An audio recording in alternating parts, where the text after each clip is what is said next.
Hi everybody. I thought that you might be interested in just having a little bit of a look at a few different putters that you may or may not have seen before.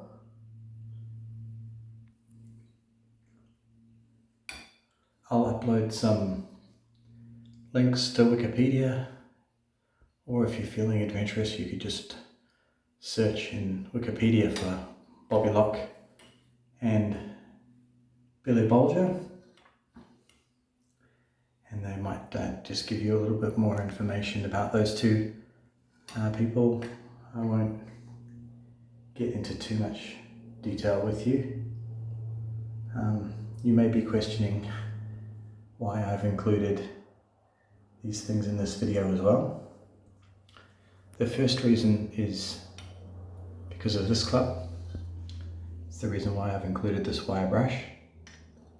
Because if you've ever had, or if you've got clubs that are made sometimes with clubs from 60s, 70s and before, sometimes they have a little alignment down this side or down that side where the club face is drilled, and it can be quite difficult if mud gets stuck in them to get it out. But I've found that if you use one of those brass brushes, it works really, really well. So that's the reason why I've got that one in there. I'm sure you guys have seen, or at least should have seen, some of these older style clubs before, and you may be familiar with the idea that they tend to have very long hosels.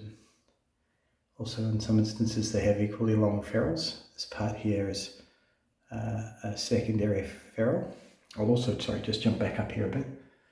One of the interesting things you may have noticed is that this club head says Slazengers on the bottom, and that's what Slazenger used to do back in the day, and also when they were making sets of golf clubs. This is in the Pyrotone era. All the putters used to be number 9, so that's the reason why they have those numbers on the top of the sole of the club. So yeah, anyway, just moving on back down here a little bit now. They've got quite long hosels, and the ferrules are quite long. Got a tape measure floating around here as well. Just reach over here, sorry for that. And I'll give you some measurements, just if anyone's interested, just to kind of give you a bit of an idea of scale. They're about 3 inches long from the base of the club down to there is about 5 inches, and it can be quite difficult in some instances to see the marriage between Pyrotone and the other club. And here we are down near the handle. The Billy Bolger one's still got its original grip, as does the Bobby Locke putter. If we were to take this one here off, I'm sure we would see something fairly similar to this underneath. And if I can just get the camera to focus in on it, you can have a look. It's basically cord and tar. And I've got a few of these Pyrotone shafted clubs, and one of the issues that I've had is that some of these grips, or some of the putters that I've had, have got these cord grips on. And if you've looked at any of my other golf channel or any of my other clubs that I've got up on this channel, you'll note that I've got fairly big mitts, and these smaller golf handles are not as easy for me as they may be for some. So I thought I'd just turn these, and we're just coming over here just so it might be interesting for other people who haven't seen these. Have a look at what the top looks like. So how they used to do it back in the day is that they would put in here is a screw, and in that screw there's a piece of rubber that sits flush with the top of this, and as you screw that screw in, it forces the rubber to be So it squeezes the rubber and it causes it to expand, so it wedges itself in there. Helps to keep the top nice and even. I've had the camera focus on the top of this before, and I'll try my best to get it to work now as well. There's not really that much, I don't think, on the top of this one. No. But on the top of this one, it's got patent. Let's see if I can get it to work. Excuse me. Patent pending, it should say. It's a patent application number. And of course it doesn't work whenever you take it to the mechanic. There we go. Well done, camera. There we go.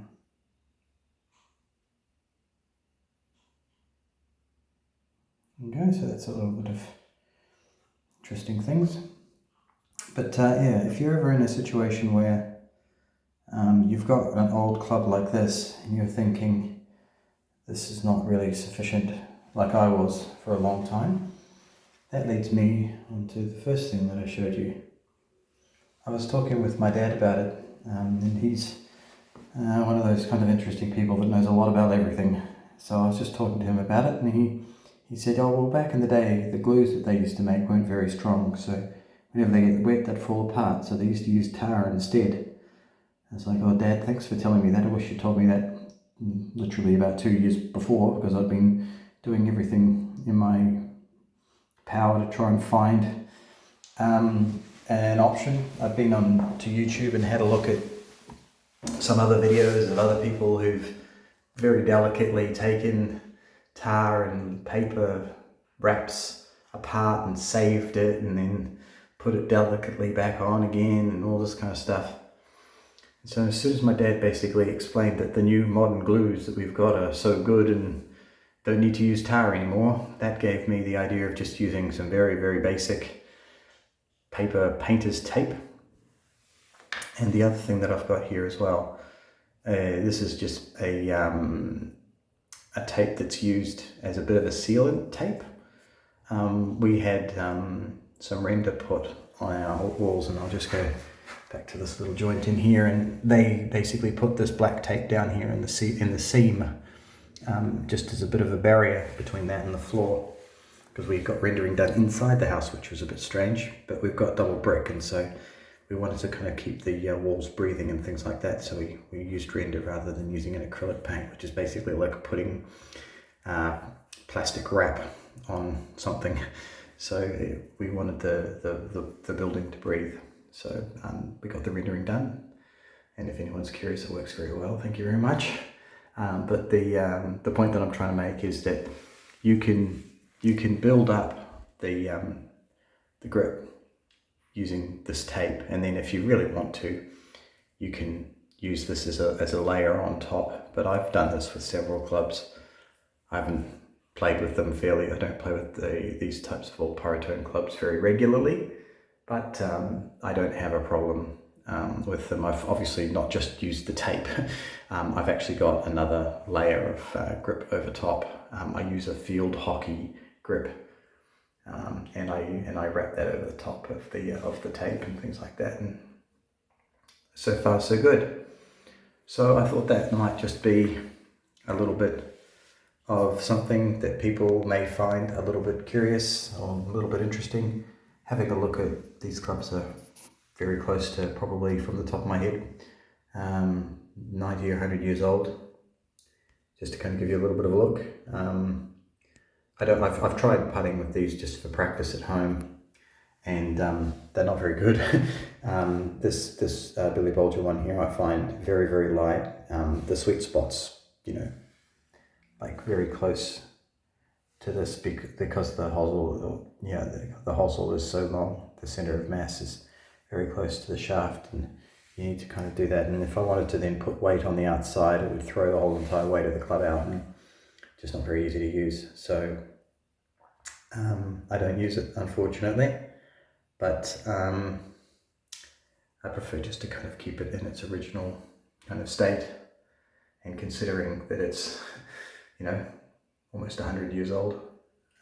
It's in pretty good nick, and I don't really kind of feel like making it look worse. So anyway, I hope that those people out there that like these kinds of things, or if you've never seen anything like this at all, hope that you enjoy it.